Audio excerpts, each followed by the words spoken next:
Hadirin sekalian, mohon perhatiannya. Mulai hari ini, wanita inilah yang akan menjadi pasangan sejati saya. Saya akan segera berpisah dengan istri saya yang membosankan dan tidak punya kelebihan apapun. Satu kalimat itu seketika membekukan aula pesta hotel yang megah. Di atas panggung, di bawah sorotan lampu, suami saya tersenyum penuh kemenangan dengan seorang wanita bergaun merah yang bergelayut manja di lengannya.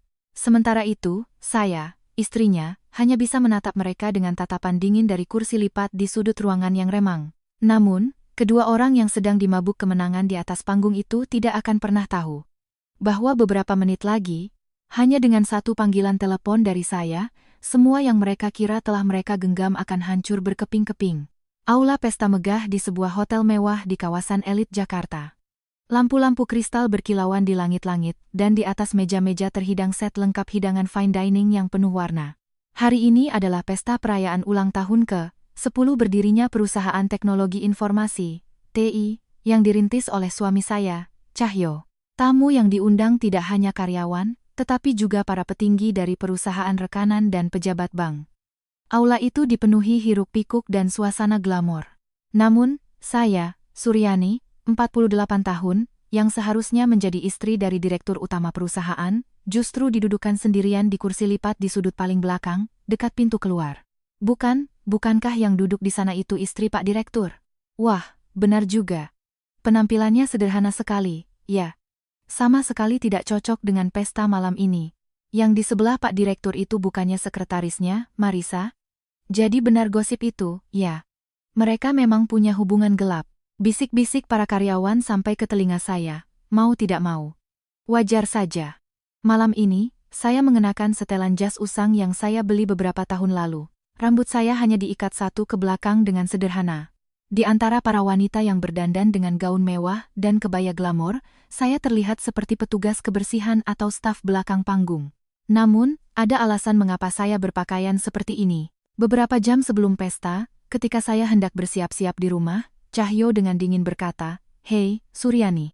Malam ini, kau datang pakai setelan jas yang kusam itu saja. Tapi, Cahyo, ini kan perayaan 10 tahun perusahaan. Aku harus memakai pakaian yang pantas, kalau tidak, aku akan membuatmu sebagai direktur utama malu." Ketika saya membantah, Cahyo tertawa sinis dan berkata, "Membuat malu? Justru kau yang berdandan itulah yang memalukan. Coba bayangkan, wanita 48 tahun dengan wajah penuh keriput memaksakan diri memakai gaun. Para rekan bisnis bisa kabur karena melihat pemandangan yang tidak sedap. Kau itu hanya pajangan. Bahkan tidak pantas jadi pajangan. Sebagai istri yang hanya tercatat di atas kertas, bersembunyilah di sudut ruangan dan jangan mengganggu kesuksesanku yang gemilang." Kata-kata penghinaan yang begitu kejam. Tidak ada sedikit pun rasa terima kasih kepada saya yang telah mendukungnya sejak masa-masa sulit. Hanya tatapan dingin yang menusuk. Namun, saya tidak membalas apapun dan hanya menutup mulut rapat-rapat. Tidak ada gunanya membuat keributan di sini. Untuk saat ini, lebih baik diam.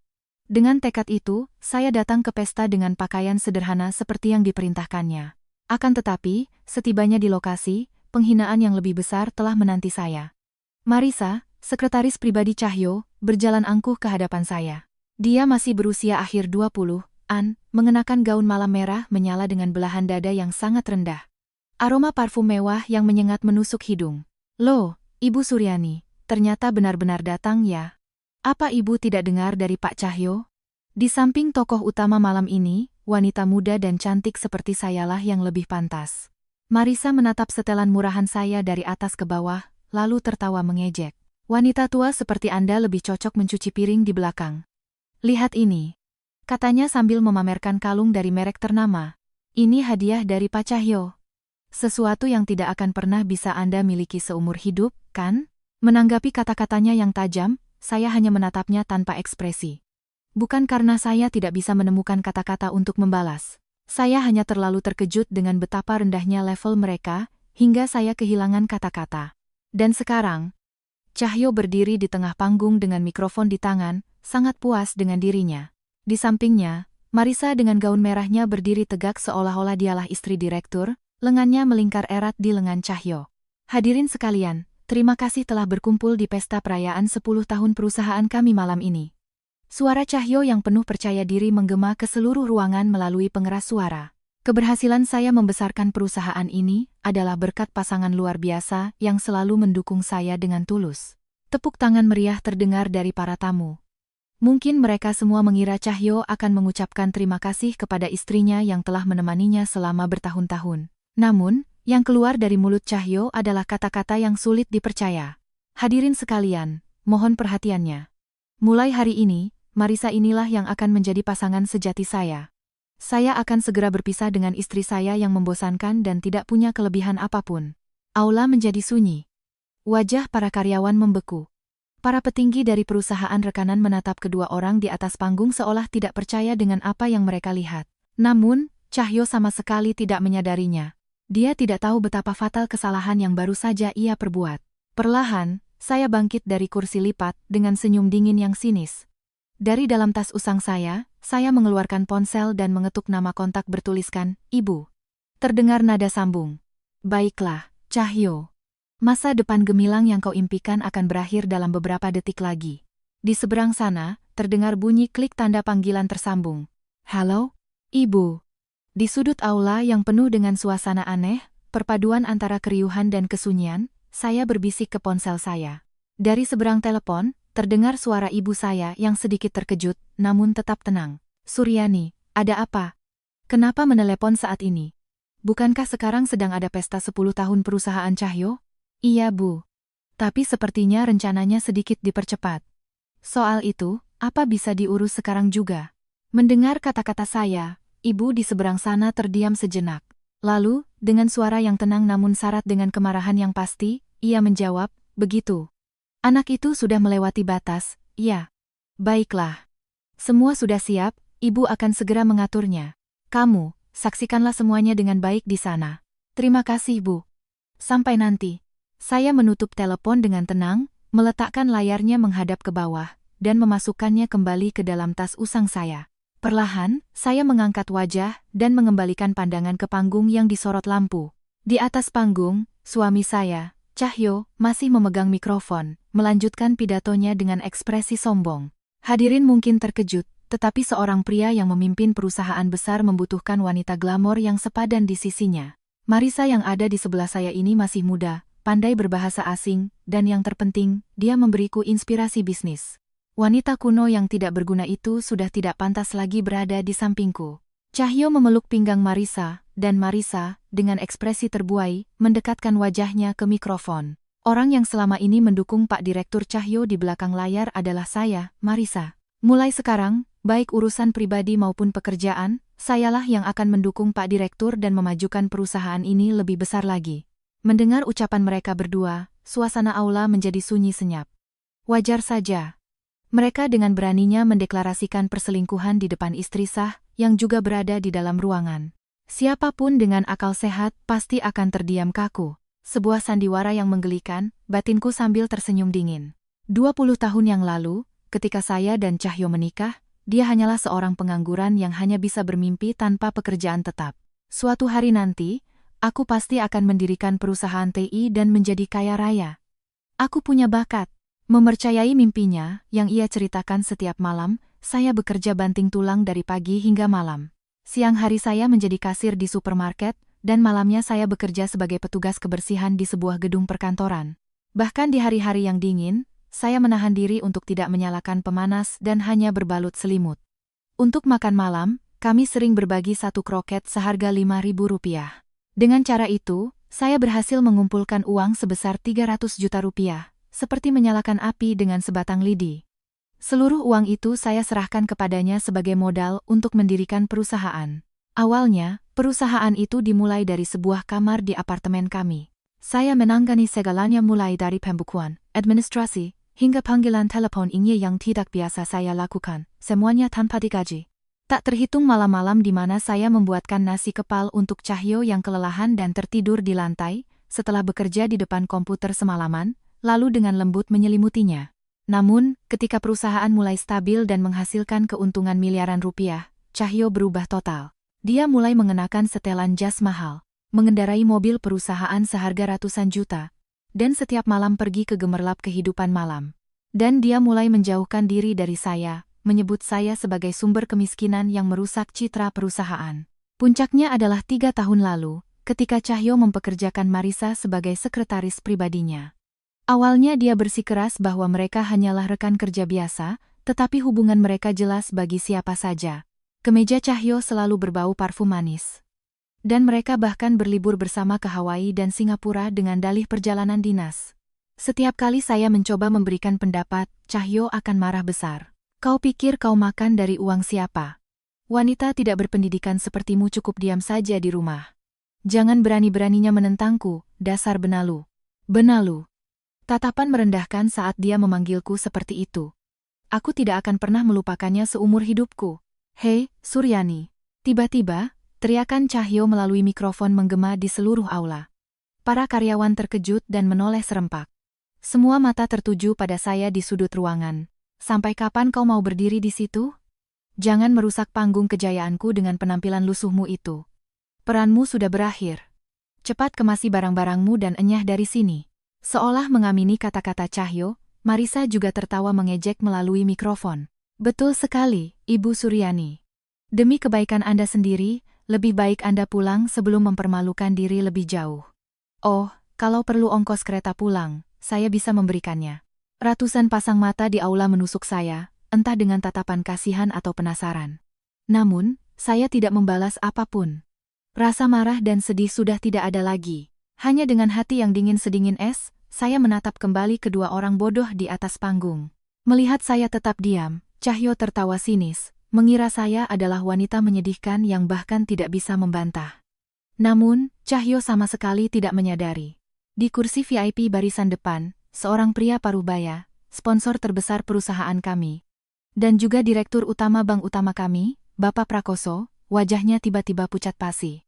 Bapak Prakoso sama sekali tidak melirik Cahyo yang tertawa angkuh di panggung, melainkan menatap saya yang diam di sudut ruangan dengan mata seolah tidak percaya. Dengan tangan gemetar, dia mengeluarkan ponselnya dari saku dalam jasnya, dan dengan wajah tegang mencoba menelepon seseorang. Melihat saya tidak bergeming di sudut ruangan, Cahyo di atas panggung semakin kesal. Tampaknya, sikap istri yang menyedihkan dan tidak mau menuruti perintahnya telah melukai harga dirinya yang kecil. Cahyo dengan kasar menyerahkan mikrofon ke staf terdekat, lalu dengan masih memeluk pinggang Marisa, ia menuruni tangga panggung dengan langkah-langkah berat. Seperti laut merah yang terbelah, ratusan tamu yang memadati aula sontak memberi jalan. Dihujani oleh tatapan penuh rasa ingin tahu, ejekan, dan sedikit rasa kasihan, Cahyo dan Marisa tiba di hadapan saya. Apa Anda tidak dengar? Anda disuruh keluar, kata Marisa dengan senyum jahat, sambil mengambil segelas anggur merah dari nampan perak yang dibawa oleh seorang pelayan yang lewat. Lagi pula, manusia rendahan seperti Anda berada di hotel berkelas ini saja sudah merupakan sebuah kesalahan. Coba lihat sepatumu itu, ujungnya sudah usang, kan? Beli di obrolan toko diskon, ya? Marisa menunjuk ke arah kaki saya, dan tertawa dengan mengangkat bahu secara berlebihan. Dari para karyawan di sekitar, terdengar tawa-tawa kecil yang kasar. Dan pada saat berikutnya, Marisa berpura-pura tangannya terpeleset dan dengan sengaja menyiramkan anggur merah di gelasnya ke arah kaki saya. Aduh, maaf, tangan saya licin, tapi tidak usah khawatir. Pakaian dan sepatumu kan sudah seperti kain lap. Kena noda anggur juga tidak ada bedanya, kan? Noda merah seperti darah menyebar di sepatu hak tinggi saya yang kusam. Namun, saya tidak berteriak atau mengerutkan kening. Hanya dengan mata dingin tanpa emosi, saya menatap lurus ke wajah wanita yang tertawa vulgar di depan saya. Bahkan tidak ada rasa marah. Rasanya seperti sedang mengamati monyet-monyet yang ribut di kebun binatang. Sebuah keheningan yang benar-benar memisahkan emosi. Keheningan saya yang menakutkan itu semakin memicu kemarahan Cahyo. Hei, apa-apaan tatapanmu itu? Apa kau masih belum mengerti betapa menyedihkannya posisimu?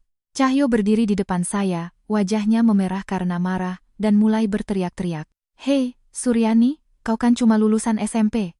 Kalau begitu, coba gantikan aku dan sapa investor asing di sana itu dengan bahasa Inggris. Ayo, kenapa? Tidak bisa, kan? Wanita rendahan yang tidak berpendidikan, bahkan tidak bisa menulis kanji dengan benar, dan tidak bisa berbahasa Inggris, beraninya menyebut diri sebagai istri direktur perusahaan TI dengan omzet 500 miliar rupiah per tahun. Keterlaluan.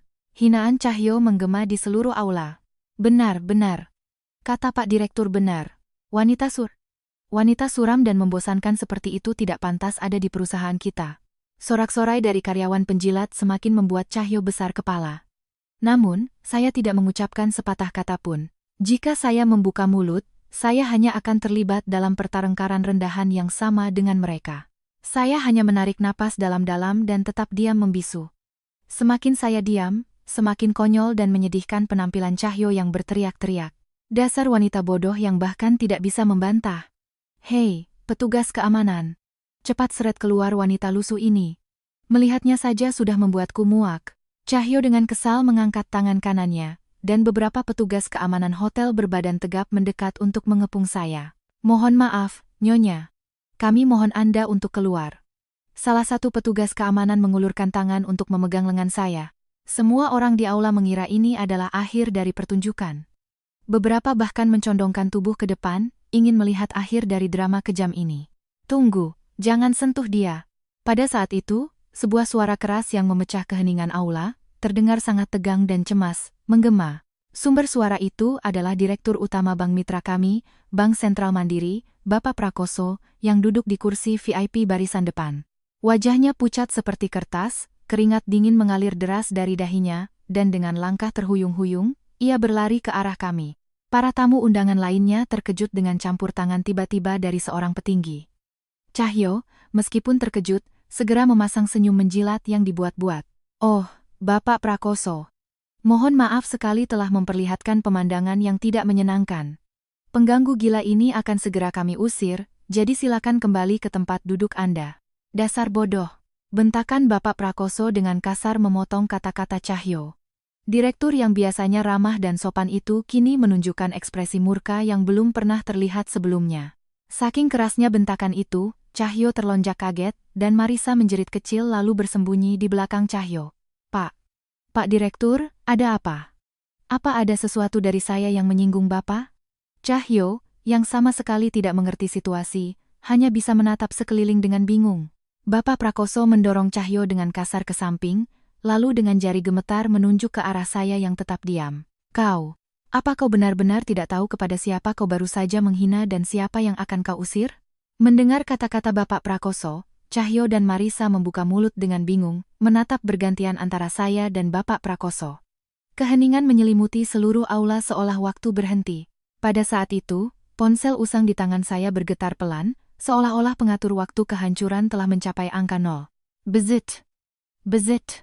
Di tengah aula yang sunyi senyap, hanya getaran ponsel di tangan saya yang terdengar rendah dan menakutkan. Sikap Bapak Prakoso yang tidak biasa membuat suasana aula membeku sepenuhnya.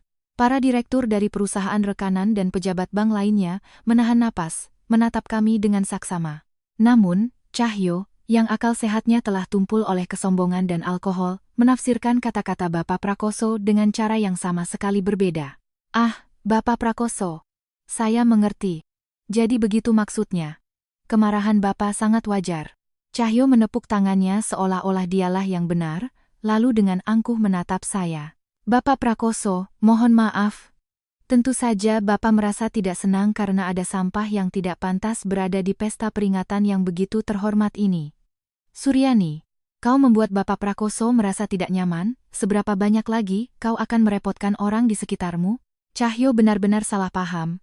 Mengira Bapak Prakoso marah karena adanya pengganggu yang tidak menyenangkan. Dari mulutnya, keluar rentetan hinaan yang tak terbayangkan ditujukan kepada istri yang telah menemaninya bertahun-tahun.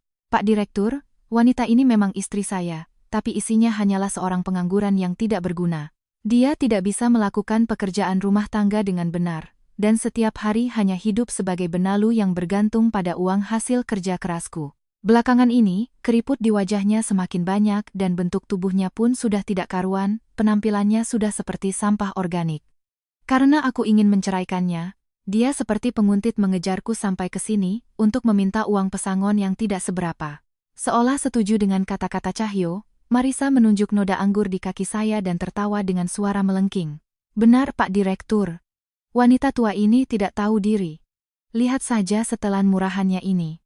Berani-beraninya dia merusak panggung kejayaan kami dengan pakaian lusuh seperti ini. Sungguh tidak tahu malu. Pak Direktur, kami akan segera meminta petugas keamanan untuk mengusir Dewi kemiskinan ini, jadi mohon dimaafkan, ya. Marisa dengan sengaja menempelkan dadanya ke lengan Cahyo dan tersenyum manja kepada Bapak Prakoso. Hinaan tanpa ampun dari keduanya menggema ke seluruh sudut aula melalui pengeras suara. Saya hanya diam. Apapun yang mereka katakan, saya tidak bergeming, hanya menatap Cahyo dan Marisa dengan tatapan sedingin es. Cahyo mungkin mengira keheningan saya adalah tanda bahwa saya adalah wanita menyedihkan yang tidak bisa membantah karena merasa bersalah. Semakin percaya diri, dia menunjuk-nunjuk wajah saya dan berteriak, "Wanita rendahan yang tidak berguna bagi masyarakat sepertimu, seumur hidup cukuplah hidup di tempat gelap sambil meminum air lumpur. Perusahaanku bisa sebesar ini sepenuhnya berkat kemampuan manajemenku yang jenius dan partner luar biasa seperti Bapak Prakoso. Beban sepertimu, enyahlah dari dunia ini sekarang juga. Enyahlah dari dunia ini." Saat kata-kata fatal itu diucapkan, "Cukup kau, dasar orang bodoh." Bukan saya, melainkan Bapak Prakoso yang membentak dengan suara yang begitu keras hingga seolah-olah mengguncang langit-langit aula. Seluruh tubuhnya bergetar hebat karena amarah dan ketakutan, wajahnya memerah, dan dia mencengkeram kerah baju Cahyo. Saking terkejutnya, mikrofon yang dipegang Cahyo jatuh ke lantai, dan suara feedback yang memekakan telinga menggema di seluruh ruangan. Pak Direktur, kenapa Anda begitu marah?" Suara Cahyo menjadi melengking karena panik. Marisa pun ketakutan hingga lemas dan terduduk di lantai. Bapak Prakoso, dengan gigi gemeretak, menyodorkan ponselnya ke depan wajah Cahyo. Di sana, terpampang sebuah notifikasi darurat. "Cahyo, apa yang baru saja kau katakan pada Nyonya Suryani? Benalu? Sampah organik? Apa kau benar-benar sudah lupa berkat aset siapa kau bisa hidup sampai sekarang?" Mata Bapak Prakoso memerah karena ketakutan yang nyata. Cahyo, dengan napas terengah-engah, menatap layar ponsel Bapak Prakoso. Di sana, tertulis kalimat yang tidak dapat dipercaya yang dikirim dari kantor pusat Bank Sentral Mandiri. Pemberitahuan bisnis darurat. Atas perintah keras dari penasihat tertinggi Grup Nusantara, yang merupakan pemegang saham utama dan penjamin seluruh pinjaman perusahaan Anda, kami memerintahkan penghentian segera semua pinjaman dan penagihan seluruh utang sekarang juga. Perusahaan target. Perusahaan T yang dipimpin oleh Cahyo. Apa ini? Penghentian pinjaman? Penagihan seluruh utang?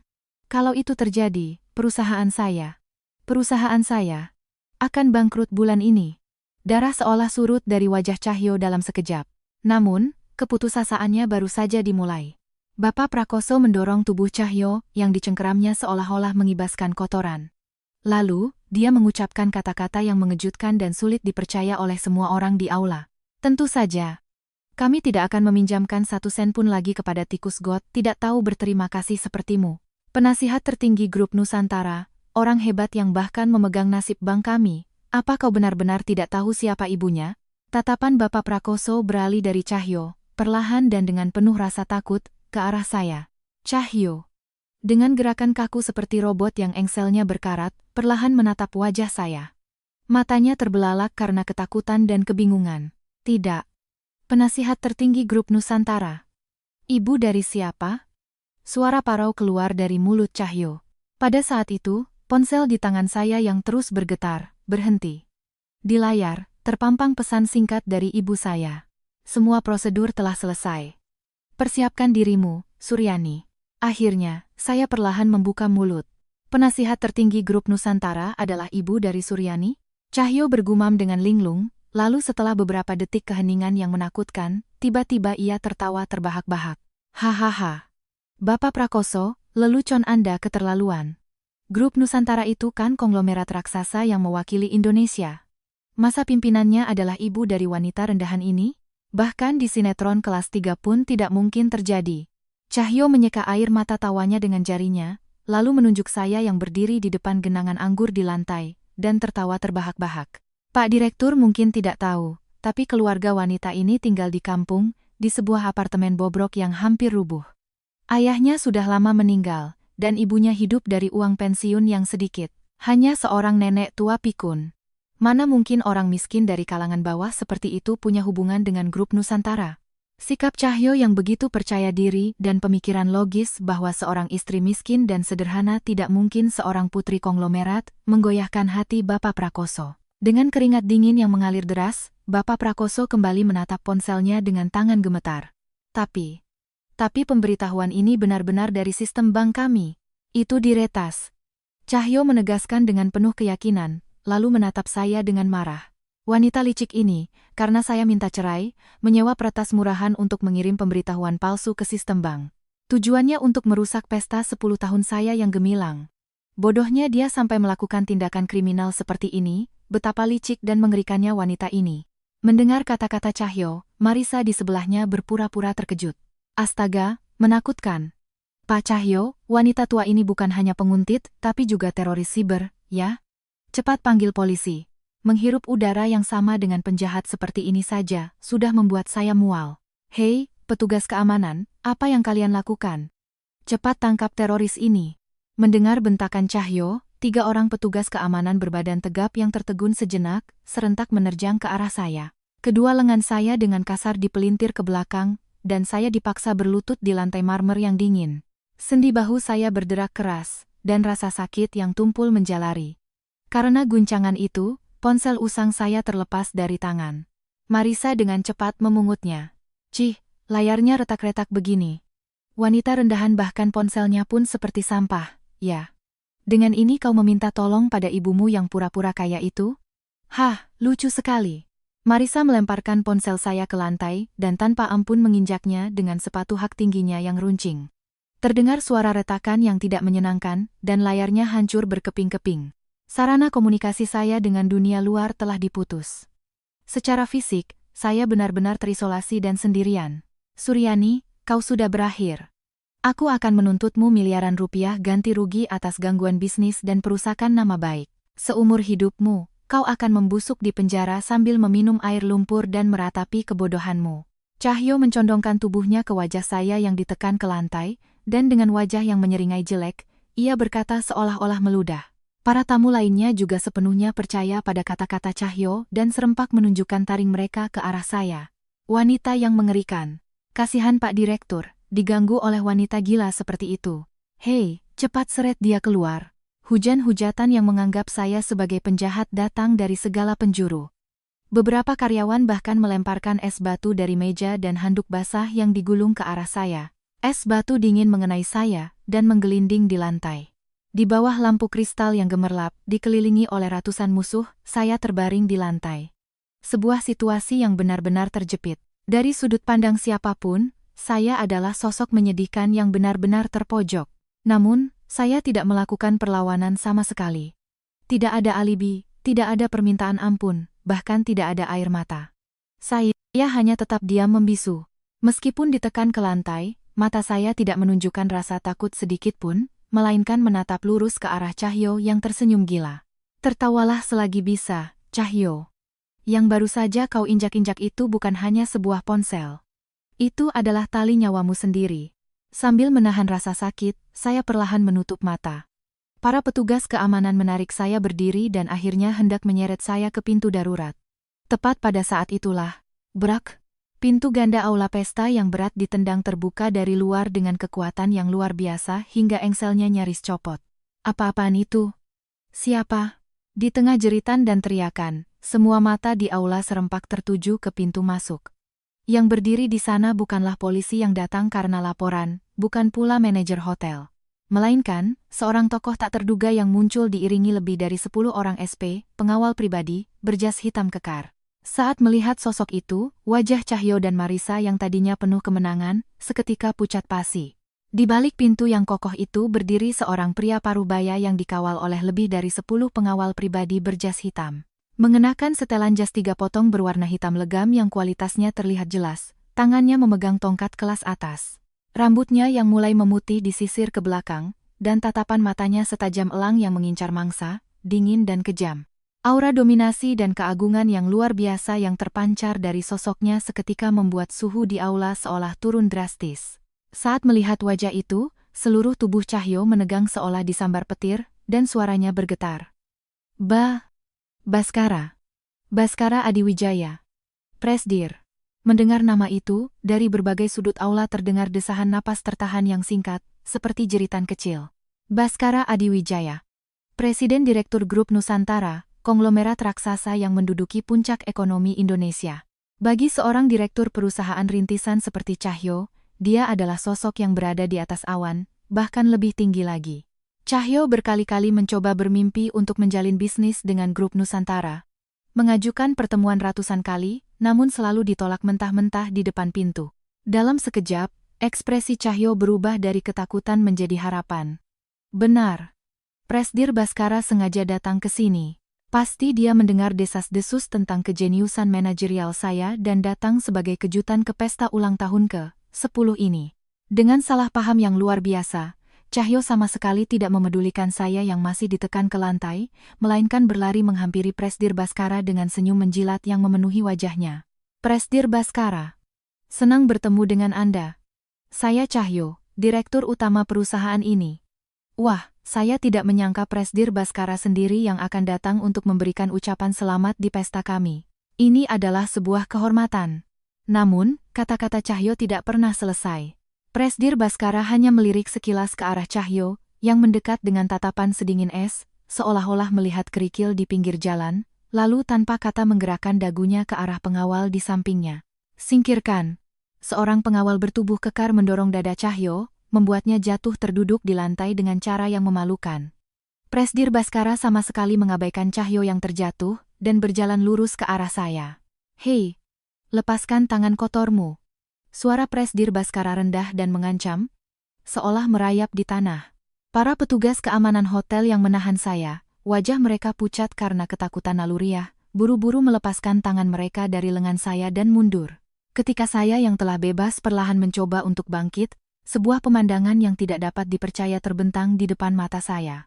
Presdir Baskara, yang dikenal sebagai penguasa ekonomi Indonesia, berlutut dengan satu kaki di depan saya dan menundukkan kepalanya dalam-dalam. Nyonya Suryani, mohon maaf, kami terlambat menjemput Anda. Apakah Anda terluka? Mendengar kata-kata itu, pikiran semua orang di aula berhenti berfungsi. Aula pesta menjadi sunyi. Tidak ada sepatah kata pun yang keluar dari mulut siapapun. Setelah beberapa detik hening, Cahyo yang masih terduduk di lantai, dengan tawa yang kaku, memaksakan diri untuk bersuara. Presdir.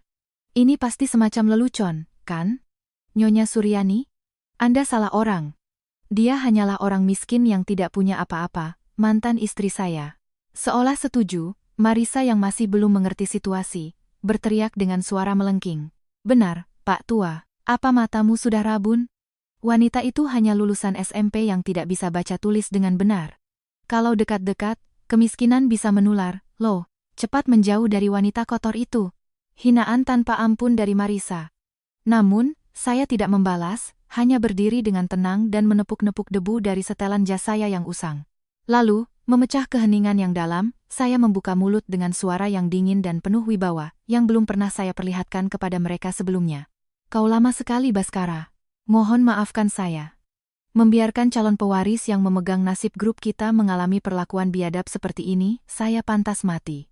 Presdir Baskara berkata demikian, lalu mengeluarkan sapu tangan sutra putih bersih, dan dengan tangannya sendiri mulai membersihkan noda anggur yang tumpah di dekat kaki saya. Calon pewaris? Suara bingung keluar dari mulut Cahyo. Ya, benar. Saya mengalihkan tatapan dingin saya ke arah Cahyo, lalu kepada seorang pengawal asing yang berdiri di belakang Presdir Baskara, saya memberikan perintah dalam bahasa Inggris yang lancar dan sempurna. Guys, seal all the exits. No one gets out until this is over. Kalian, tutup semua pintu keluar.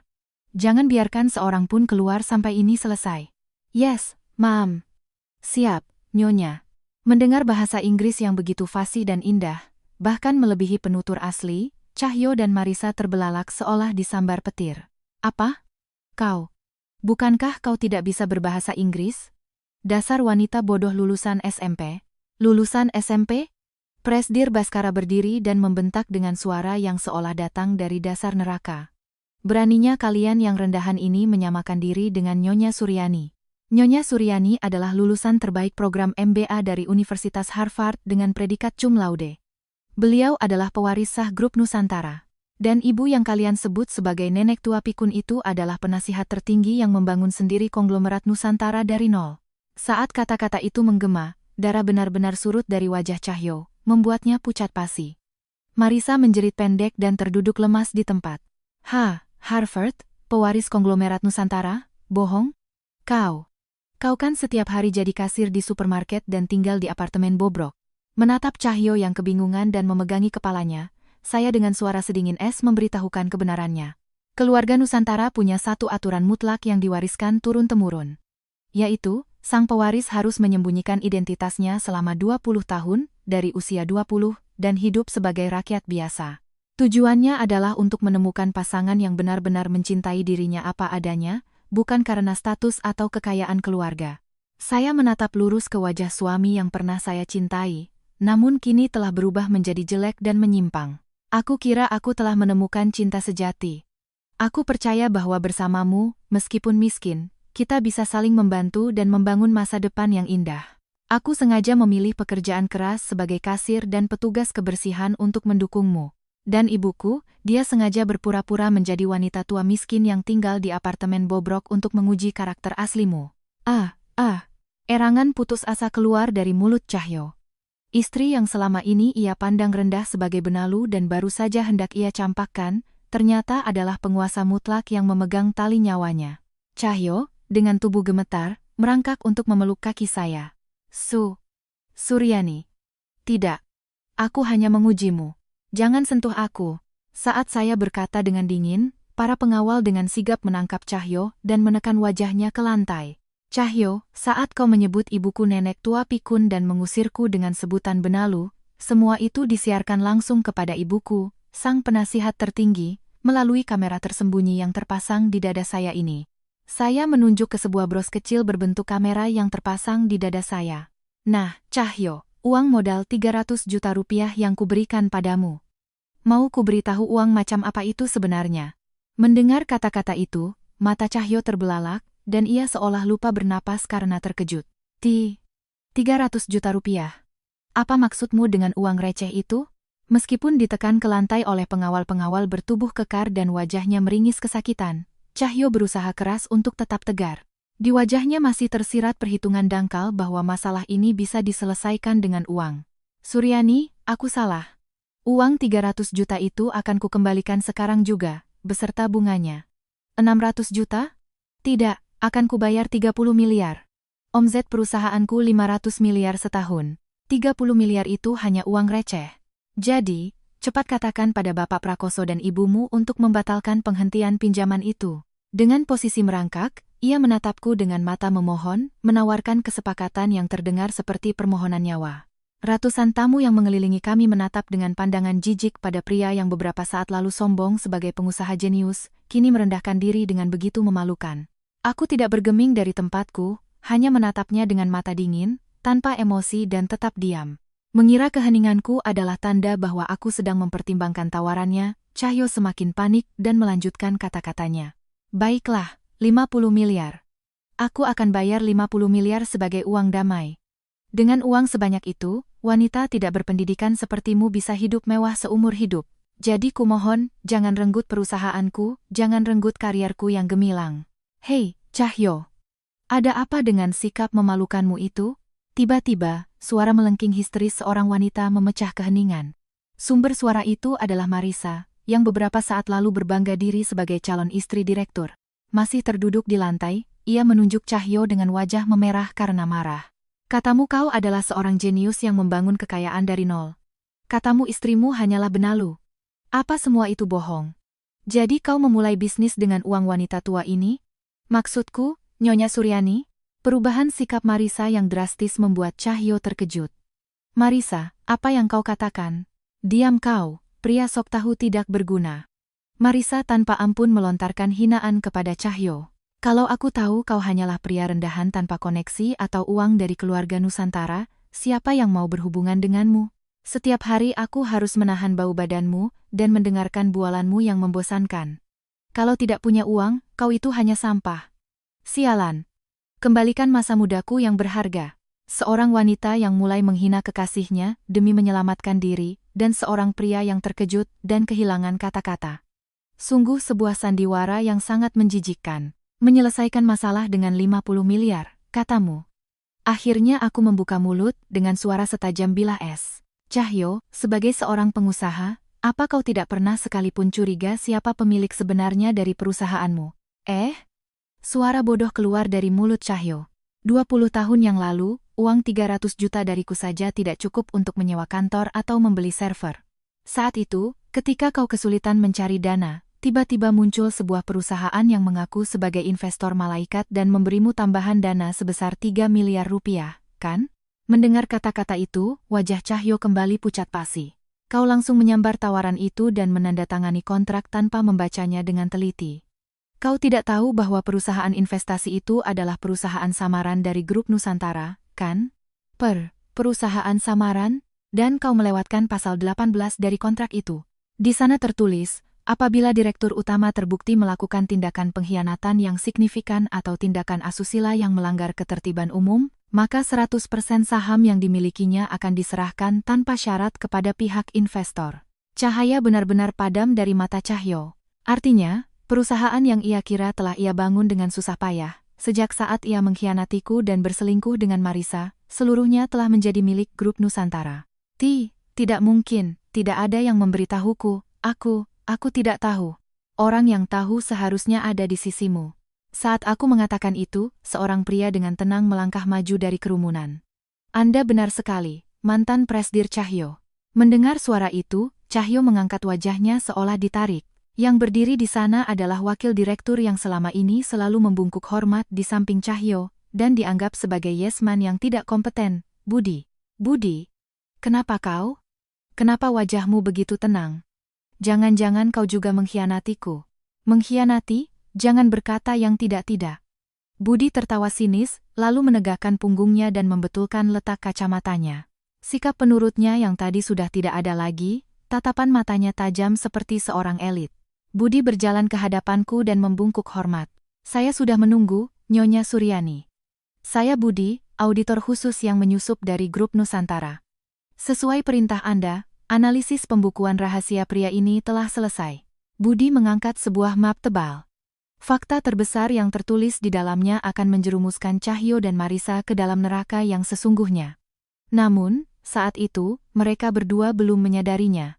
Menyusup? Auditor khusus? Masih ditekan ke lantai oleh beberapa pengawal bertubuh kekar, Cahyo menatap Budi, yang dulu adalah bawahannya, dengan mata seolah tidak percaya. Bohong. Kau kan hanya yesman yang tidak kompeten dan membosankan, yang selalu mengangguk setuju pada semua perkataanku. Ide yang brilian, Pak. Pria rendahan yang menjilat sepatu saya, ternyata adalah elit dari Grup Nusantara?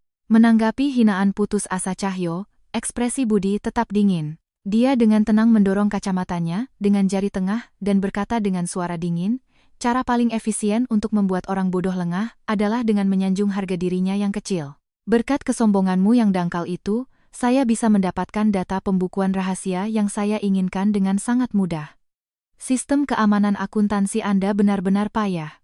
Budi kemudian menyerahkan map kulit hitam tebal yang dibawanya kepada saya dengan hormat. Saya menerimanya, perlahan membuka sampulnya, dan mulai membalik halaman-halamannya dengan tenang. Pletak, pletak. Ratusan orang menahan napas, dan di aula pesta yang besar dan sunyi itu, hanya suara saya membalik kertas yang terdengar menakutkan. Saya tidak mengucapkan sepatah kata pun. Hanya dengan ekspresi datar dan tatapan dingin, saya terus menelusuri deretan angka di dokumen itu. Keheningan saya yang menakutkan, yang tidak menunjukkan emosi apapun, dan tekanan yang tak terhingga, membuat Cahyo tidak tahan dan keringat dingin mengalir deras dari seluruh tubuhnya. Hei Suryani, apa yang kau baca? Itu hanya dokumen strategi pajak. Sebagai direktur, wajar saja saya melakukan strategi pajak untuk melindungi perusahaan yang sedang berkembang pesat. Saya tidak melakukan sesuatu yang salah. Strategi pajak, katamu? Kali ini Budi yang angkat bicara. Suaranya, meskipun tanpa mikrofon, terdengar jelas hingga ke sudut-sudut aula yang tegang. Selama 3 tahun terakhir, Anda mencatat biaya subkontraktor dan biaya pengembangan sistem fiktif untuk menarik dana perusahaan secara ilegal.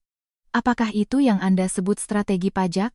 Lebih jauh lagi, aliran dana yang ditarik itu semuanya terpusat di rekening sebuah perusahaan cangkang tertentu. Jumlah penggelapan itu, totalnya mencapai 5 miliar rupiah. 5 miliar? Seruan kaget serempak terdengar dari para karyawan dan petinggi perusahaan rekanan. Dasar bajingan. Dia menggelapkan uang perusahaan. Keterlaluan. Suara-suara marah mulai terdengar.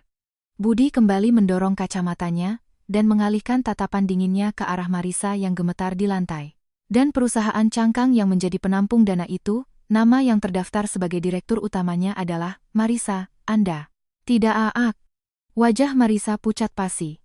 Matanya terbelalak, dan mulutnya ternganga seperti ikan kehabisan air. Tidak mungkin. Saya tidak tahu perusahaan itu. Pak Cahyo yang menggunakan nama dan stempel saya tanpa izin. Saya hanya sekretaris, saya tidak ada hubungannya dengan ini. Melihat Marisa yang mati-matian menggelengkan kepala untuk menyangkal, Cahyo berteriak dengan mata memerah. Jangan bercanda, dasar kucing garong. Kau yang merengek padaku untuk membuat perusahaan berdua demi masa depan kita, kau yang ingin jadi direktur, kan? Uang itu juga habis untuk tas mewah, perhiasan, dan liburan ke luar negeri yang kau minta setiap hari. Aku ditipu olehmu. Yang ditipu itu aku, dasar pria tua botak tidak punya otak. Marisa tak mau kalah, membalas dengan amarah yang luar biasa. Tidak bisa mengelola uang perusahaan sendiri, tapi gayanya seperti pengusaha jenius. Jangan libatkan aku dalam kejahatan kotormu itu. Seharusnya aku tidak pernah bertemu dengan dewa kemiskinan sepertimu. Beberapa menit yang lalu, mereka berdua saling bersumpah cinta sejati sebagai pasangan sejati di atas panggung.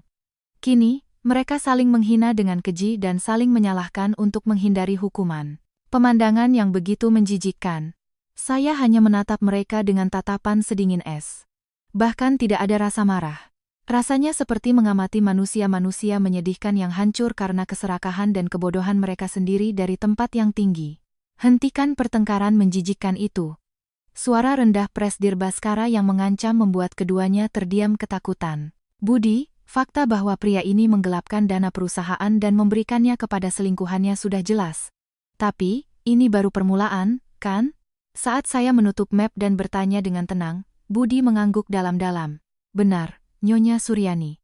Penggelapan 5 miliar rupiah itu hanyalah masalah sepele dibandingkan dengan kebenaran yang akan terungkap.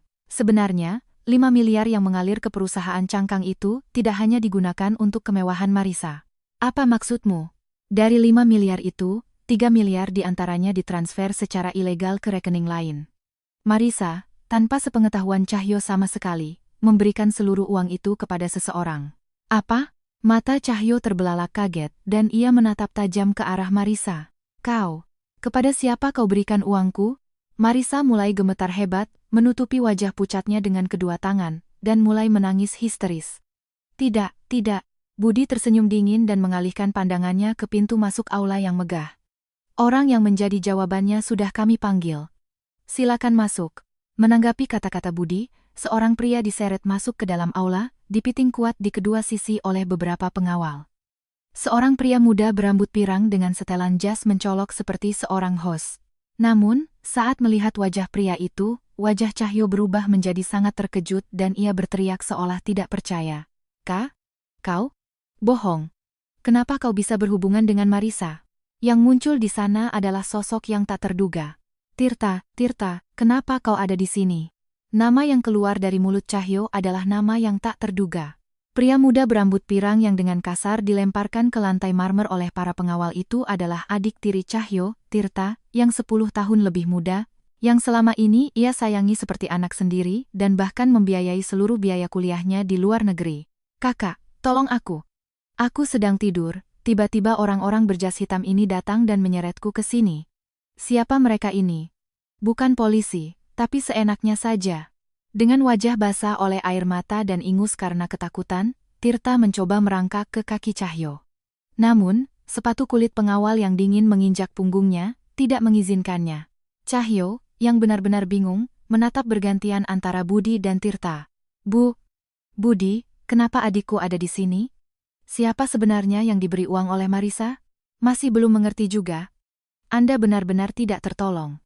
Budi tertawa sinis. Lalu dengan tenang memberitahukan kebenaran yang kejam. Dari 5 miliar yang digelapkan Marisa, 3 miliar diantaranya ditransfer ke rekening pribadi milik Tirta, yang terbaring di sana. Dengan kata lain, Marisa memberikan uang hasil curian dari perusahaan Anda kepada adik tiri Anda. Memberikannya kepada adikku?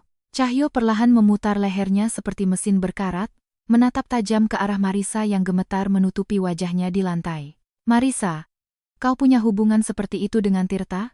Bukankah Tirta seharusnya sedang belajar bisnis di Amerika? Amerika apaan? Tiba-tiba Tirta berteriak kesal. Aku selama ini jadi host di Jakarta. Di sana aku mulai pacaran dengan Marisa yang datang sebagai pelanggan. Berkat uang kuliah yang kakak kirim setiap bulan, aku bisa hidup foya-foya. Tapi itu saja tidak cukup. Jadi Marisa bilang dia akan masuk ke perusahaan kakak bodohmu itu dan menarik lebih banyak uang. Aku sudah melarangnya. Marisa yang seenaknya merayu kakak, dan seenaknya mentransfer uang perusahaan ke rekeningku. Aku tidak salah.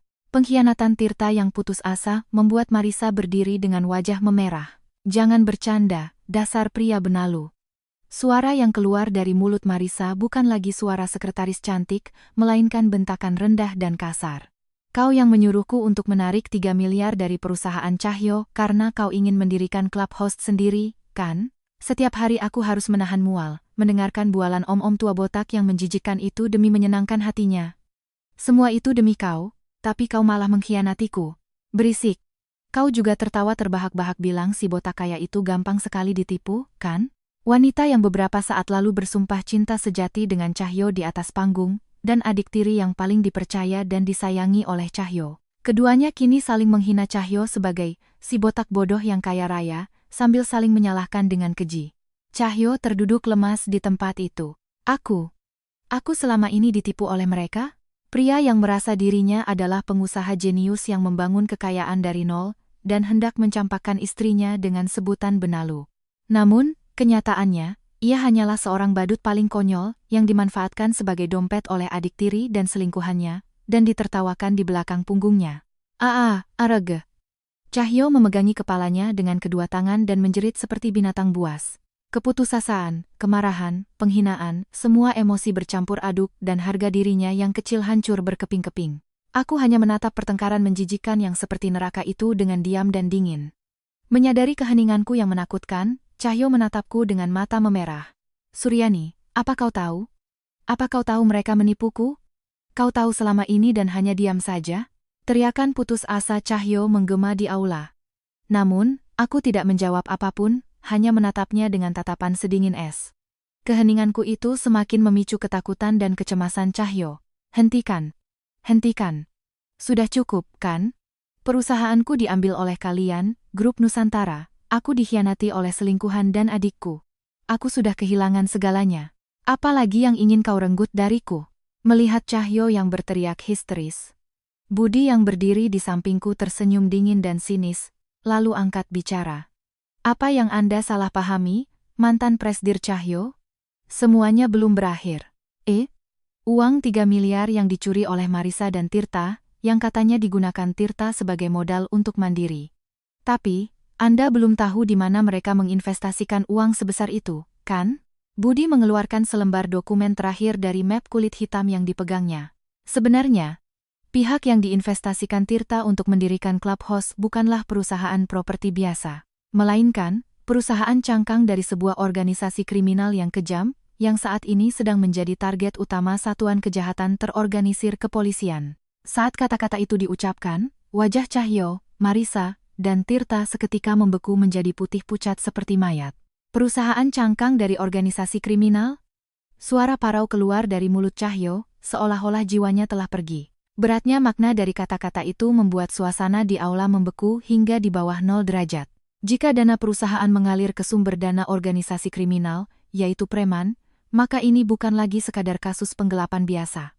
Ini adalah skandal besar yang akan menghancurkan reputasi sosialnya dan melibatkan Satuan Kejahatan Terorganisir Kepolisian. Bohong. Aku tidak tahu. Yang pertama kali panik adalah Tirta yang merangkak di lantai. Wajahnya pucat pasi, dan ia menggelengkan kepalanya seperti orang gila. Aku hanya berinvestasi di sebuah perusahaan konsultan di gang belakang Jakarta. Mereka bilang pasti untung, tidak pernah bilang itu preman. Aku ditipu. Yang ditipu itu aku, dasar sampah masyarakat. Cahyo melolong seperti anjing gila, meludah ke arah Tirta yang ditahan. Dasar pria rendahan tidak punya otak. Kau menipuku dengan dalih biaya kuliah, dan sekarang kau mengalirkan uang ke preman. Gara-gara kau, perusahaanku hancur. Dasar pembawa sial. Berisik, botak. Pengusaha tidak kompeten yang tidak bisa mengelola uang perusahaannya sendiri, jangan sok jenius. Ini semua terjadi karena kau tergila-gila pada Marisa. Benar. Ini semua salahmu yang tidak becus. Kau mau apakan hidupku sekarang? Marisa pun ikut menangis histeris, menyalahkan Cahyo. Pertengkaran saling menyalahkan yang begitu menjijikkan antara saudara tiri dan selingkuhan. Manusia-manusia yang beberapa saat lalu memandang rendah saya sebagai benalu rendahan, kini saling berusaha menjatuhkan satu sama lain ke dalam lumpur tanpa dasar demi menyelamatkan diri. Aku hanya menatap pemandangan seperti neraka itu tanpa mengucapkan sepatah kata pun. Tidak ada rasa kasihan, tidak ada rasa marah. Hanya mengamati dengan dingin manusia-manusia bodoh yang hancur, karena ulah mereka sendiri. Menyadari tekanan diamku, Cahyo tersadar dan merangkak ke kakiku. Sambil memeluk kaki pengawal, ia menatapku dengan wajah basah oleh air mata dan ingus. Suryani, kumohon. Kau kan calon pewaris grup Nusantara. Dengan kekuatan Nusantara yang mengendalikan ekonomi Indonesia, pasti mudah untuk menutupi penyelidikan polisi. Tolong aku. Aku minta maaf telah menyebutmu benalu. Mulai sekarang aku akan berubah, aku akan hidup di bawah telapak kakimu. Permohonan nyawa yang begitu egois dan tidak tahu malu. Namun, ekspresiku tidak berubah, aku tetap diam membisu.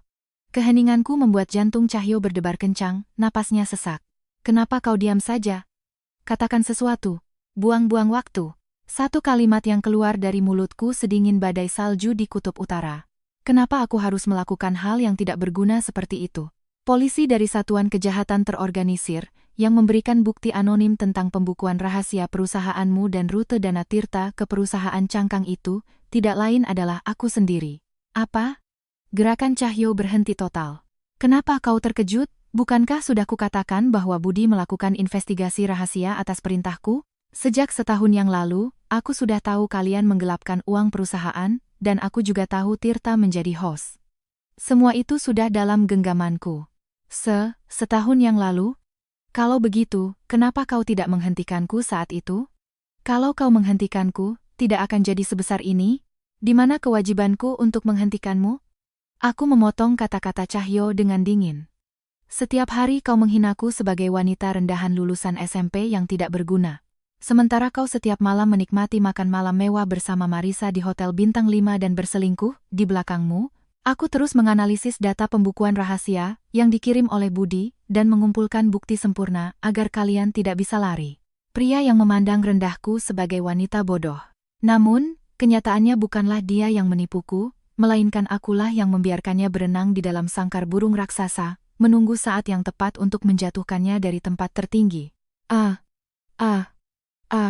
Cahyo akhirnya menyadari betapa mengerikannya musuh yang ia hadapi, dan mulai gemetar dengan gigi bergemeletuk. Nah, Cahyo, sudahkah kau melihat kebenarannya?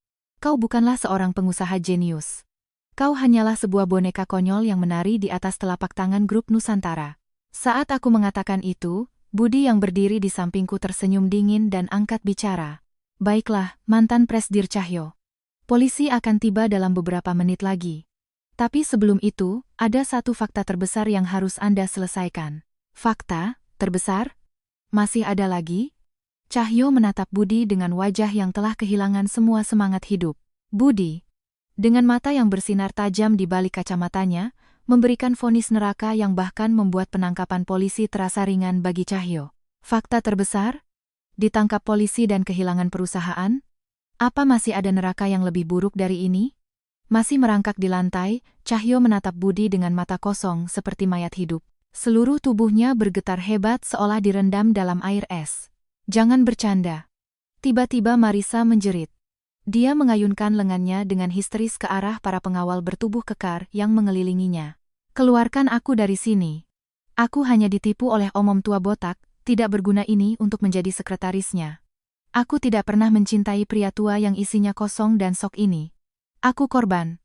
Dalam situasi terjepit, yang keluar dari mulut Marisa adalah hinaan tanpa ampun kepada Cahyo. Pria yang beberapa menit lalu ia sebut sebagai pasangan sejati, dan bergelayut manja di lengannya. Kini ia tatap dengan mata seolah melihat kecoa. Beraninya kau bicara seperti itu? Kau yang mendekatiku dan setiap malam merayu, Pak Direktur, Anda hebat sekali, kan? Cahyo tak mau kalah, membalas dengan mata memerah. Aku juga korban. Teriak Tirta dengan wajah basah oleh air mata dan ingus, mencoba melempar tanggung jawab. Hanya karena kakakku bodoh dan punya banyak uang, aku hanya minta sedikit bagian. Tapi malah disuruh investasi di perusahaan preman. Ini semua salah mereka berdua. Di bawah lampu kristal yang gemerlap, terjadi pertarungan saling memakan yang menjijikan antara saudara tiri dan selingkuhan. Mereka saling menjambak rambut dan meludahi wajah satu sama lain. Para tamu undangan hanya bisa terdiam, dan menatap dengan pandangan jijik. Aku hanya menatap pemandangan seperti neraka itu tanpa mengucapkan sepatah kata pun. Otot wajahku tidak bergerak sedikit pun, seolah lupa berkedip, keheningan yang absolut. Tekanan diam itu justru semakin mencekik leher ketiga orang yang berteriak-teriak itu, perlahan-lahan meningkatkan rasa takut mereka. Suryani, kumohon, katakan sesuatu. Katakan bahwa mimpi buruk ini bohong. Tak tahan dengan keheninganku yang tak terduga, Cahyo kembali mencoba merangkak ke kakiku. Namun, sepatu kulit pengawal tanpa ampun menginjak tangannya, dan Cahyo menjerit kesakitan. Mimpi buruk? Tidak, Presdir Cahyo. Ini adalah kenyataan 100% yang Anda ciptakan sendiri. Budi dengan dingin mendorong kacamatanya dan mengeluarkan selembar dokumen terakhir dari map kulit hitamnya. Tirta, tadi Anda bilang Anda menginvestasikan 3 miliar rupiah sebagai modal untuk mendirikan klub host di perusahaan cangkang preman itu, kan? Iya, benar. Makanya aku tidak salah. Tirta mengangguk panik. Namun, untuk membangun klub host super mewah yang Anda inginkan di tengah Jakarta, 3 miliar rupiah sama sekali tidak cukup. Anda menerima pinjaman tambahan dari perusahaan cangkang itu, kan? Mendengar kata-kata Budi, wajah Tirta menegang. Itu, mereka bilang, kau pasti bisa jadi manajer nomor 1 di Jakarta, kami akan pinjamkan kekurangannya. Berapa yang kau pinjam? Pertanyaan tajam Budi membuat Tirta mengalihkan pandangannya dan menjawab dengan suara nyaris tak terdengar. 10 miliar. 10 miliar? Mata Cahyo nyaris keluar, dan ia berteriak seolah-olah akan berbusa. Kau meminjam 10 miliar dari perusahaan cangkang preman? Bodoh. Kau pikir bisa mengembalikannya seumur hidup? Bentakan Cahyo dipotong oleh tawa dingin Budi. Tepat sekali. Preman tidak akan begitu saja meminjamkan uang sebesar 10 miliar kepada seorang host muda tanpa jaminan atau rekam jejak. Tentu saja, diperlukan penjamin bersama yang identitasnya jelas. Budi menyodorkan selembar kontrak ke depan wajah Cahyo yang merangkak. Presdir Cahyo, apakah Anda mengenali kolom penjamin bersama ini?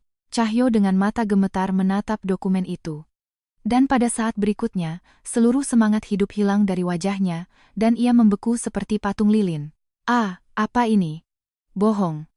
Aku belum pernah melihat dokumen ini. Aku tidak pernah menandatanganinya. Memang benar, Cahyo sendiri tidak pernah menandatangani kontrak seperti itu.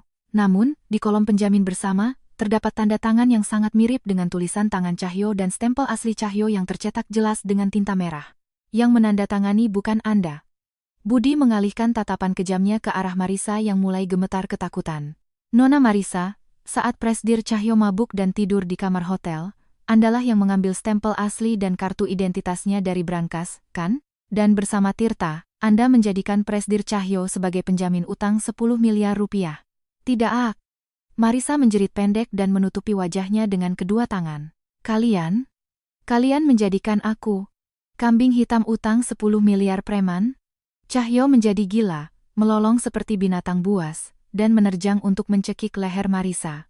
Namun, ia segera ditahan oleh para pengawal dan wajahnya dibanting ke lantai. Hancur sudah.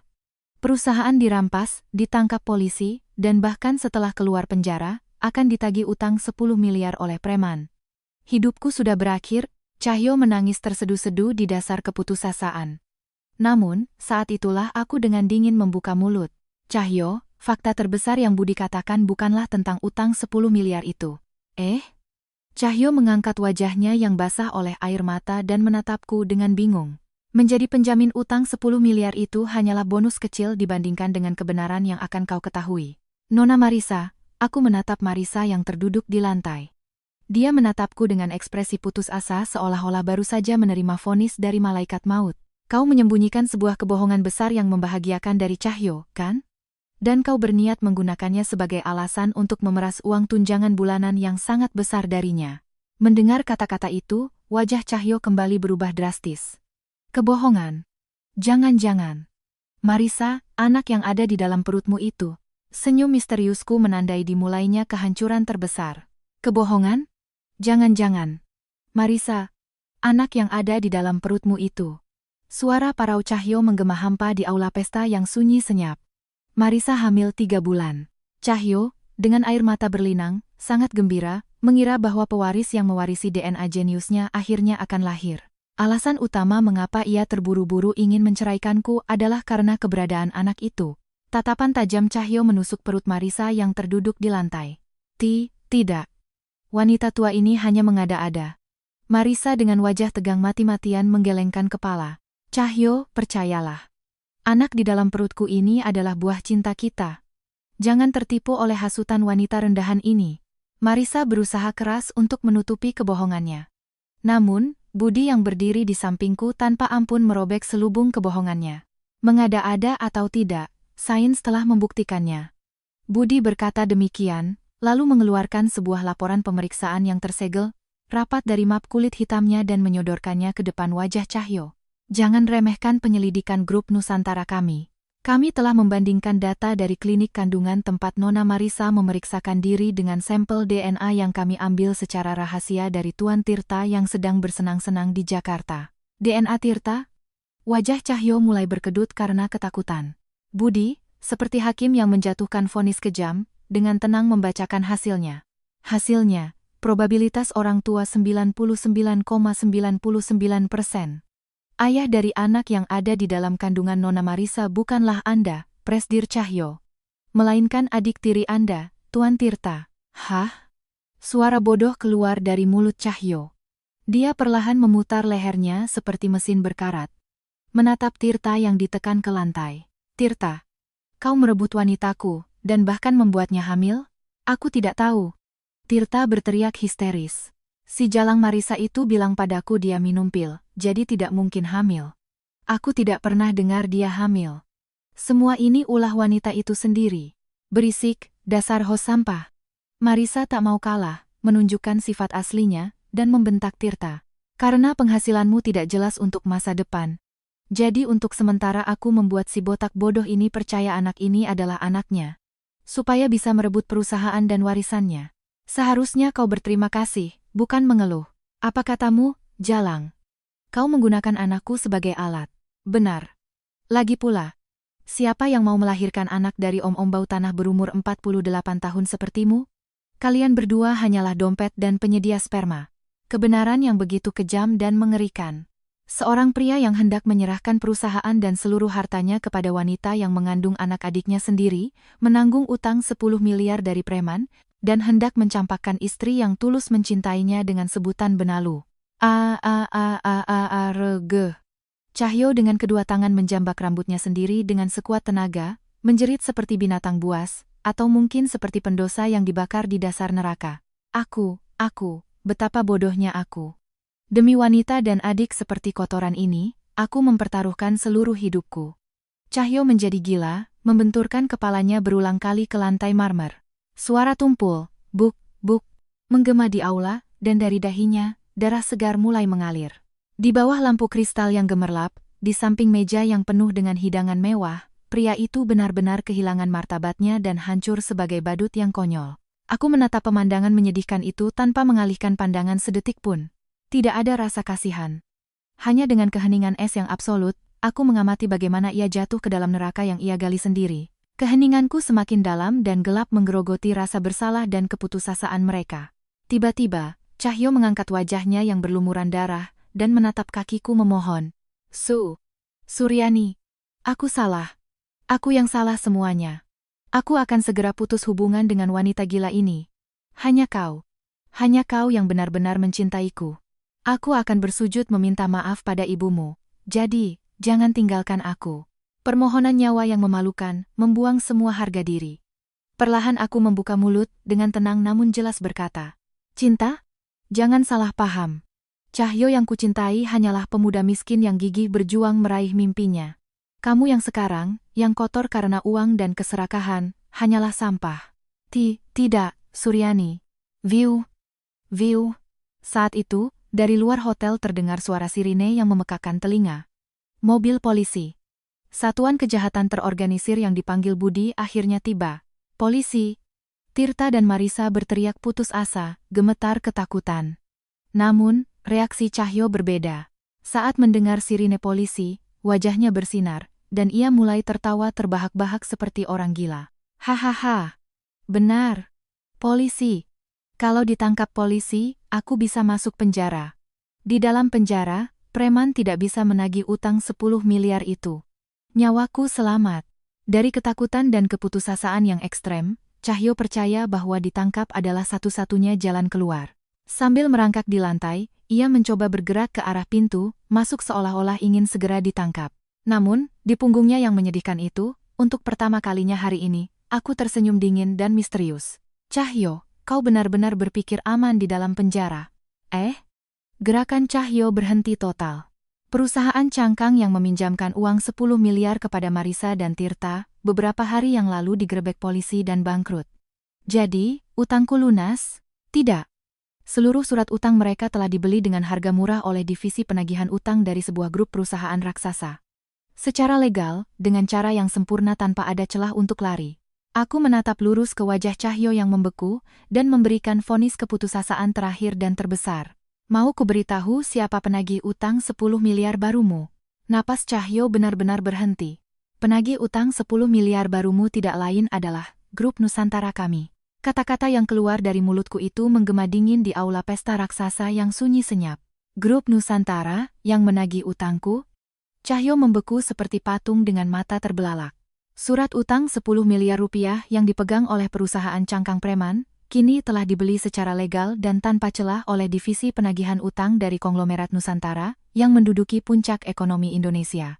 Artinya, Cahyo kini telah menjadi budak yang harus terus membayar utang sebesar 10 miliar rupiah seumur hidupnya kepada grup Nusantara, di mana aku akan menjadi pemimpin tertingginya.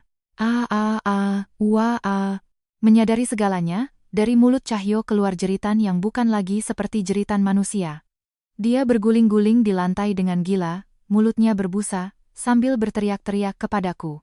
Kalian merencanakan ini dari awal, kan? Dasar wanita berdarah dingin. Iblis. Monster berkedok manusia. Wanita rendahan busuk sepertimu, dari awal aku tidak pernah. Dari mulut Cahyo keluar rentetan hinaan dan umpatan yang menjijikkan. Dengan menyalahkan kebodohannya sendiri pada saya dan menyebut saya iblis dan monster, barulah ia bisa mempertahankan egonya yang hancur. Namun, saya tidak membalas sepatah kata pun.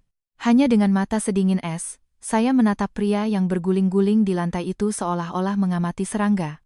Keheningan saya yang tak terduga, yang tidak menunjukkan pergerakan otot wajah sedikit pun, justru semakin mencekik hati Cahyo, mendorong ketakutannya hingga ke batas maksimal.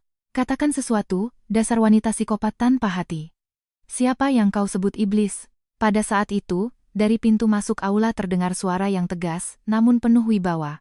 Di pintu masuk yang dipenuhi barisan polisi, perlahan muncul sesosok tokoh tak terduga yang membuat Cahyo terbelalak seolah tidak percaya.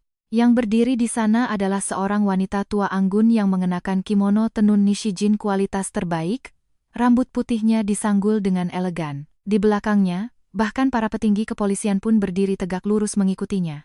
Kau, Ibu Suryani. Mendengar suara parau Cahyo, wanita tua itu ibu saya, dan juga penasihat tertinggi grup Nusantara tersenyum tipis dan perlahan mendekat. Orang yang beberapa jam lalu Cahyo sebut sebagai nenek tua pikun yang hidup dari uang pensiun sedikit, kini aura yang terpancar darinya begitu luar biasa hingga bisa membuat kepala negara manapun tunduk. Lama tidak bertemu, Cahyo. Atau haruskah aku memanggilmu? Debitur eksklusif grup Nusantara.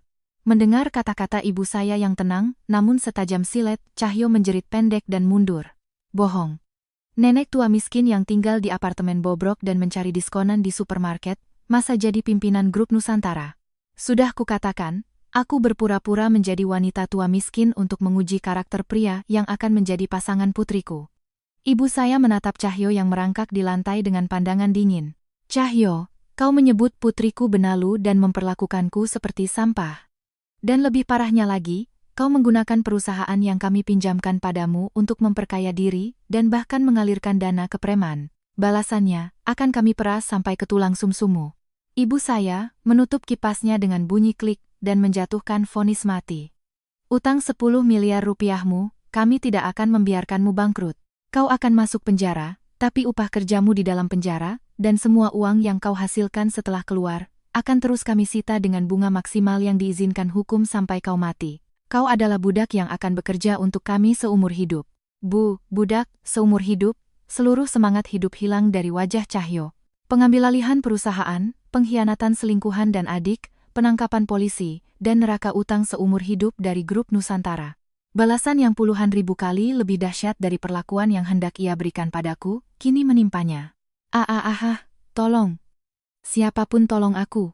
Cahyo yang mentalnya benar-benar hancur, mulai menangis meraung-raung seperti anak kecil, sambil menggapai-gapai udara kosong. Di sampingnya, Marisa dan Tirta juga diborgol oleh polisi, menangis histeris, tidak mau. Lepaskan. Aku tidak salah. Bawa mereka pergi. Jangan biarkan wajah mereka muncul di hadapanku lagi. Atas perintah dingin ibuku, para polisi dengan kasar memegang lengan ketiganya dan mulai menyeret mereka keluar. Semuanya akan berakhir.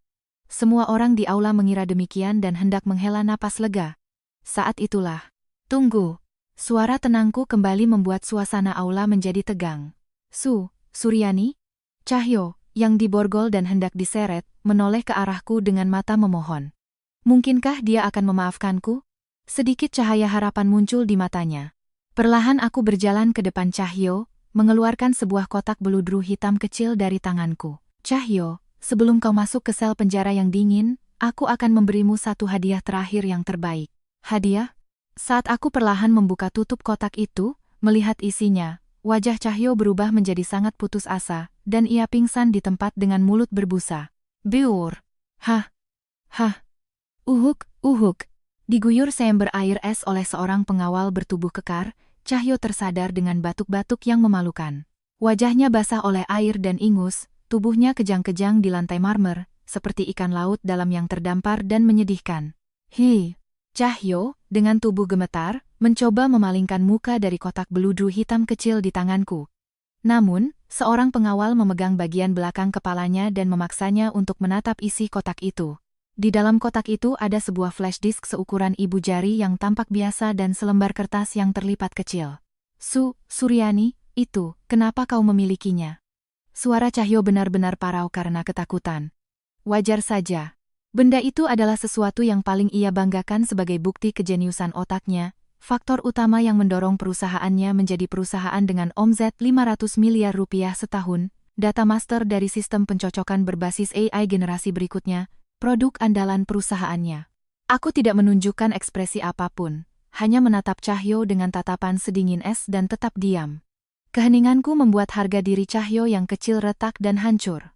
Cahyo menatapku dengan mata memerah, dan dengan sisa-sisa kesombongannya, ia berteriak. Kembalikan itu. Itu nyawaku. Kristalisasi dari teknik pemrograman jeniusku. Benda itu bukan sesuatu yang boleh disentuh oleh wanita rendahan lulusan SMP sepertimu yang bahkan tidak tahu cara menyalakan komputer. Teknik pemrogramanmu? Dari mulutku keluar tawa sinis yang dingin. Cahyo, kau benar-benar badut yang tidak tertolong. Bodoh sekali.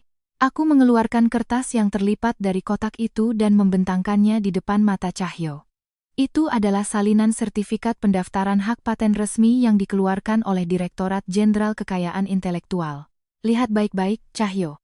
Di kolom penemu dan pemegang hak paten sistem AI ini, nama siapa yang tertulis?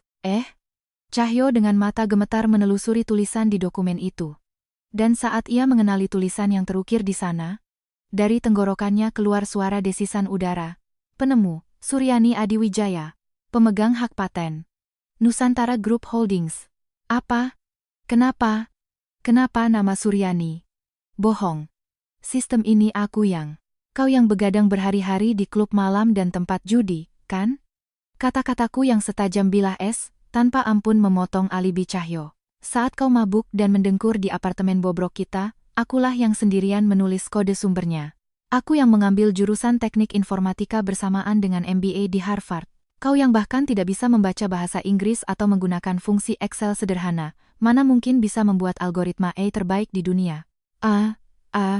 Kau hanyalah boneka pamer yang dipilih untuk mengumumkan sistem yang kubuat kepada dunia seolah-olah itu buatanmu. Dari awal sampai akhir, bakatmu sendiri tidak pernah ada di dunia ini. Kehancuran terbesar, bahkan melebihi keputusasaan kehilangan perusahaan, harta, dan wanitanya. Harga diri terakhir yang menopang ego Cahyo, aku adalah jenius yang membangun kekayaan dari nol, hancur berkeping-keping tanpa sisa. Hahaha, jadi dia hanya boneka kosong? Di aula yang sunyi, tiba-tiba terdengar tawa terbahak-bahak yang kasar. Sumber suara itu adalah Marisa dan Tirta yang dipiting oleh polisi. Mereka, melihat kehancuran total Cahyo, bahkan melupakan keputusasaan mereka sendiri dan tertawa terpingkal-pingkal. Gaya seperti pengusaha, setiap hari membual, ternyata semua sistemnya buatan istri. Isinya hanya bapak tua botak tidak berguna. Hahaha, aku merasa bodoh sekali pernah meladeni pria rendahan seperti ini. Marisa melontarkan hinaan tanpa ampun. Benar, Kak. Selalu menasihatiku, kau juga harus jadi jenius sepertiku. Ternyata semua itu hanya khayalanmu, ya? Memalukan sekali. Rasanya ingin mati. Sebaiknya kau mati saja di sini. Tirta juga menertawakan Cahyo dengan air mata berlinang. Istri yang ia pandang rendah sebagai rendahan, ternyata adalah seorang jenius absolut yang mengendalikan segalanya. Wanita dan adik yang ia cintai menolak keberadaannya dan menertawakannya seperti sampah. Ratusan tamu undangan juga menatapnya dengan tawa sinis yang dingin. Aga. Cahyo menutupi wajahnya dengan kedua tangan, dan dengan jeritan yang bukan lagi kata-kata, ia roboh di tempat. Dari selangkangannya, cairan hangat menyebar, mengotori lantai marmer hotel mewah dengan cara yang memalukan. Di sana, tidak ada lagi sisa martabat manusia sedikit pun. Bawa mereka pergi, lantainya jadi kotor. Saat aku berkata dengan dingin, para polisi dengan paksa menarik Cahyo berdiri. Tidak mau. Lepaskan. Aku jenius. Aku yang membuatnya. Suryani, tolong aku. Jangan tinggalkan aku sendiri. Sambil diseret oleh polisi, Cahyo meronta-ronta dengan gila, dan dengan wajah basah oleh air mata dan ingus, ia terus memohon padaku sampai akhir. Marisa dan Tirta juga, sambil menangis histeris. Lepaskan. Aku tidak salah. Satu persatu diseret keluar dari aula. Pintu berat tertutup, dan suara sirine mobil polisi yang menjauh perlahan hilang ditelan kegelapan malam. Setelah keributan usai, aula pesta besar menjadi sunyi senyap. Namun, pada saat berikutnya, ratusan tamu undangan yang memadati aula, termasuk Bapak Prakoso dan para pejabat bank, serta petinggi perusahaan rekanan, serempak berdiri dan memberikan tepuk tangan yang meriah. Nyonya Suryani. Tidak, calon Presdir Nusantara. Kemampuan yang luar biasa. Kami merasa terhormat bisa membuang pria benalu itu dan menjalin bisnis langsung dengan grup Nusantara. Semua orang membungkuk dalam-dalam ke arahku, sang penguasa absolut yang baru, dan melontarkan pujian tanpa henti. Ibuku, sang penasihat tertinggi, juga mengangguk puas dengan senyum tipis. Semuanya telah berakhir. Kemenangan yang sempurna dan rasa puas yang luar biasa menyelimuti aula. Namun, di tengah gelombang tepuk tangan, aku, yang menjadi pusat perhatian, tiba-tiba melihat sesosok figur di bayangan pintu masuk aula, dan gerakanku berhenti total. Kenapa? Kenapa orang itu ada di sini? Kisah yang seharusnya sudah berakhir, ternyata perhitungan masa laluku yang sebenarnya belum selesai. Saat mata kami bertemu dengan sosok yang perlahan melangkah keluar dari bayangan pintu masuk, jantungku berdebar paling kencang hari ini. Sosok yang perlahan melangkah keluar dari bayang-bayang pintu masuk adalah seorang pria tua kecil berambut putih, mengenakan setelan jas kokelat usang. Di tangannya, ia memeluk erat sebuah kantong kresek supermarket. Yang sama sekali tidak cocok dengan suasana aula pesta hotel mewah yang gemerlap ini. Pak Harto? Suara gemetar keluar dari mulutku. Pak Harto adalah seorang kakek tua yang memiliki warung kecil di dekat apartemen kumuh tempat kami tinggal dulu. Saat itu, di musim dingin ketika Cahyo lari ke minuman keras dan judi karena stres mendirikan perusahaan, menghabiskan semua uang belanja, aku terbaring di kamar yang dingin tanpa pemanas karena kekurangan gizi dan kelelahan, selama 3 hari hanya bisa minum air keran. Melihat kondisiku, Pak Hartolah yang mengetuk pintu apartemenku. Ini kroket gagal, tidak bisa dijual, jadi jangan sungkan, makan saja. Sambil berkata begitu dengan senyum malu-malu, ia memberiku kroket panas yang terbungkus koran. Rasa hangat dan manis dari kroket yang kumakan sambil menangis terseduh-seduh itu, tidak akan pernah kulupakan seumur hidupku. Aku yang tidak pernah menangis di depan Cahyo, sekejam apapun hinaan yang kuterima. Namun, saat melihat wajah Pak Harto, benang yang tegang seolah putus, dan air mata deras mengalir dari kedua mataku. Pak Harto menatap sekeliling dengan canggung ke arah para pengawal dan polisi, dan saat mata kami bertemu, ia tersenyum ramah seperti dulu. Neng Suryani? Atau haruskah saya panggil Nyonya Suryani? Kelihatannya kau sudah jadi orang hebat ya. Kenapa? Kenapa Bapak ada di sini? Aku yang memanggilnya. Yang berkata demikian, dan berdiri di sampingku adalah ibuku, sang penasihat tertinggi. Ibu dengan lembut memeluk bahuku yang menangis, dan dengan suara tenang namun penuh kasih sayang, ia berkata, aturan keluarga Nusantara itu bukan hanya untuk menyingkirkan pria mata duitan dan menemukan pasangan yang pantas. Saat kau berada di posisi terlemah dalam masyarakat, tanpa kehormatan atau uang, rasa sakit apa yang kau rasakan, dan kebaikan seperti apa yang kau sentuh. 20 tahun itu adalah untuk mempelajari keindahan dan keburukan sejati dari hati manusia. Kata-kata ibu meresap jauh ke dalam hatiku.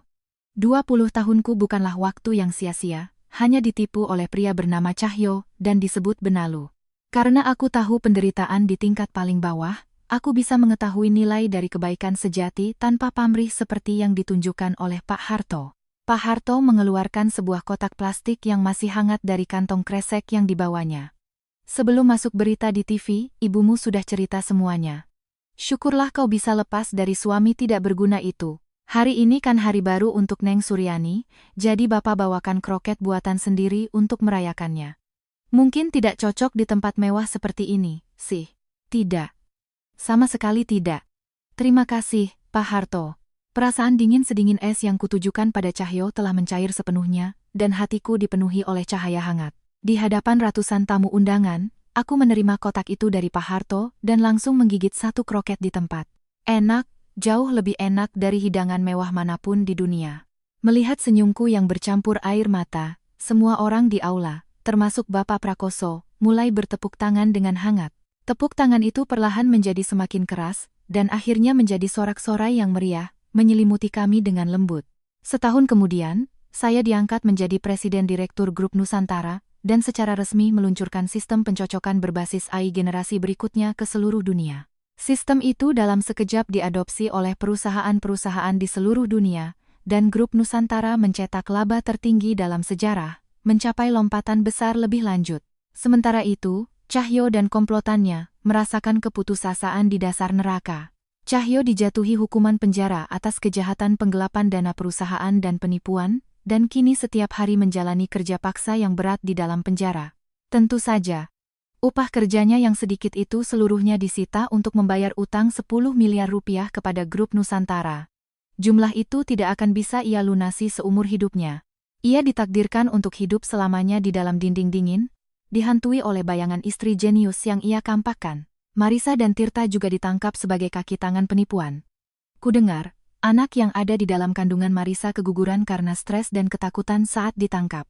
Setelah keluar dari penjara pun, mereka akan dihantui oleh ketakutan diburu oleh organisasi kriminal dan neraka utang yang tak berkesudahan. Semua itu adalah akhir yang pantas mereka terima atas keserakahan egois mereka sendiri. Di bawah langit biru yang cerah, hari ini pun, di ruang kerja saya di lantai tertinggi kantor pusat Grup Nusantara, saya sedang makan siang dengan kroket seharga Rp5.000 yang dipesan khusus dari warung Pak Harto. Tok, tok. Pintu diketuk, dan Budi, yang telah dipromosikan dari auditor khusus menjadi wakil direktur saya, masuk dengan hormat. Presiden Direktur, sore ini ada pertemuan dengan investor luar negeri. Setelah itu, ada pertemuan dengan para penerima beasiswa dari Yayasan Pendukung Pengusaha Muda yang Anda dirikan. Baik, terima kasih, Budi. Saya merapikan keraja saya, dan tersenyum cerah ke arah pemandangan kota Jakarta dari gedung perkantoran. 20 tahun hari-hari, seperti lumpur itu tidak sia-sia. Aku tahu rasa sakit di tingkat paling bawah, dan yang terpenting, aku tahu kehangatan hati manusia. Karena itulah, aku bisa menjadi pemimpin yang lebih kuat dan lebih baik dari siapapun. Menghadap langit biru, aku bergumam pelan.